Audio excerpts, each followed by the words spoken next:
everybody, we have a really fun mural here in Hamilton that says make more in these beautiful geometric colors, and I just love it. And so I decided I wanted to make my own versions for my sewing room.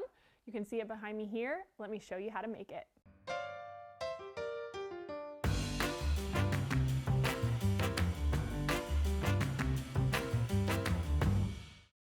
You know I love words, and I love to create designs using the Easy Alphabet quilt pattern that I designed. If you're not familiar with that, that has all the letters of the alphabet, and it was the inspiration for today's project. I just changed it up a little bit. So this is super simple. To make this project, you're going to want to grab one package of 5-inch squares. I use Let's Create by Echo Park Paper Company for Riley Blake Designs, and it is just beautiful. I absolutely love this line.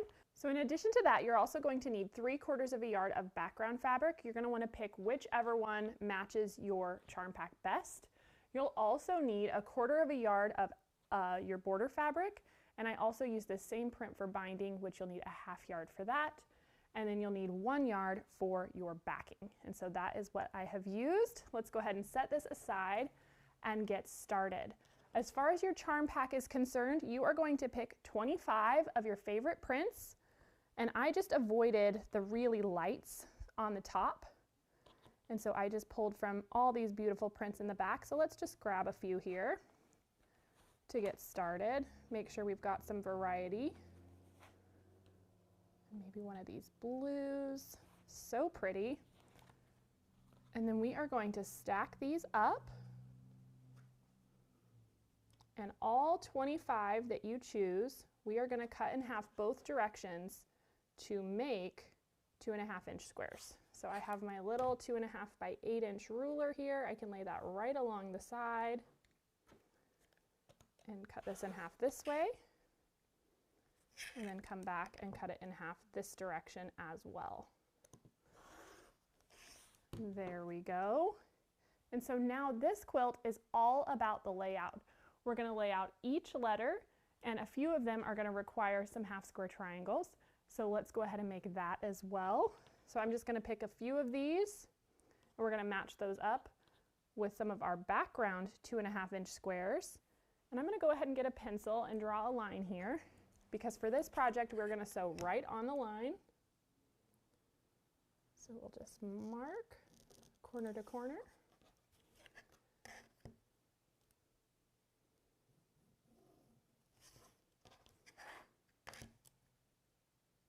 And we're going to go ahead and make 4 of these.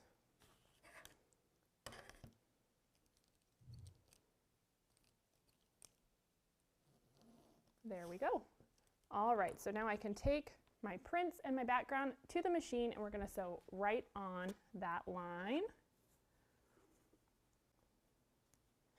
So we'll just make sure they're lined up neatly here. I'm actually going to move my needle to the middle for this.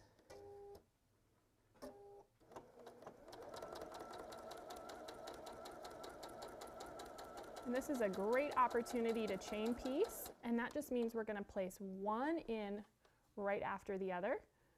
So I'll just keep stacking these and sliding it in right after the other one.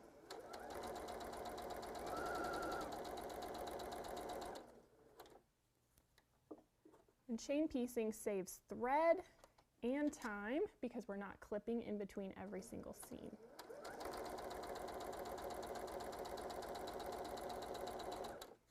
And one more, just to get us started.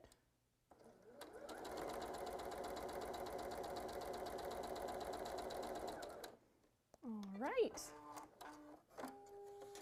So now we can bring this over here and we can cut these apart. You can use scissors or your rotary cutter. And so now we're just going to cut off the excess. If you wanted to save these and have little tiny half square triangles, you could stitch a 1/2 inch away from that line and cut in between. Otherwise, these can just go into your scraps. And so we will cut that off and do the same with all 4 of our squares.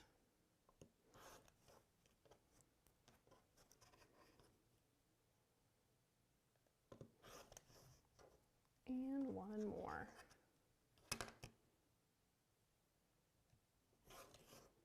There we go. All right, now we can take these and give them a press at our pressing mat. I just like to gently roll the darker fabric back so that my seam is under that dark fabric.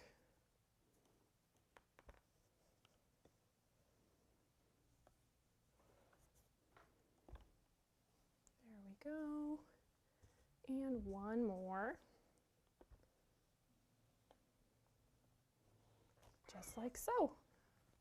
All right, so now let's start laying out some of our letters. So like I said, this is truly all about the layout. So I have my piles of half square triangles, my background squares, and all of my 2.5-inch squares ready to go. And so we're just going to start laying out our letters. So first up is the M. And so I just want to make sure that I'm having a variety of prints next to each other.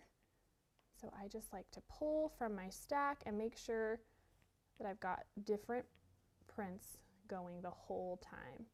And so then we can come in with our half square triangles. I'm going to swap this out just like so. And you can just see how quickly it starts to take shape.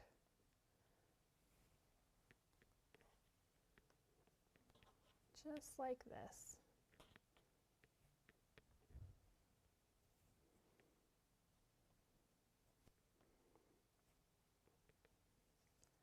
Find some different prints maybe.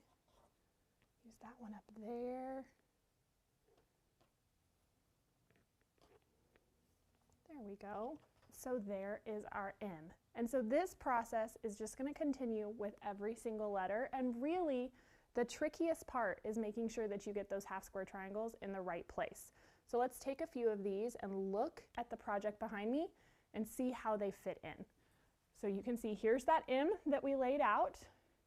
For the A, the half square triangles just go on the top two sides. For the K, they come in right here. So it turns here, and then matches up here and here. The E is simple, it doesn't have any. M, of course, is just a repeat. The O, they come in on all four corners. And then the R is here, here, here, and here. And then we finish off with the E. So it's super simple. This is just sewing straight squares together from that point. And then you're also going to want to sash in between your letters. And so I just have an 1.5 inch sashing here that I put between each letter and as that first inner border that's included in your background fabric. And then we finished it off with a 2.5 inch outer border. It's a super quick and easy project. You can pick whatever saying you want that's going to inspire you for your sewing room. And I hope this is fun for you and you will make more this year. Hey everyone, it's Misty. Thanks for watching at home. If you aren't already a part of our Missouri Star family, be sure to subscribe and hit the bell if you want a notification every time we release a new video. I'll see you next Monday on the newest episode of At Home.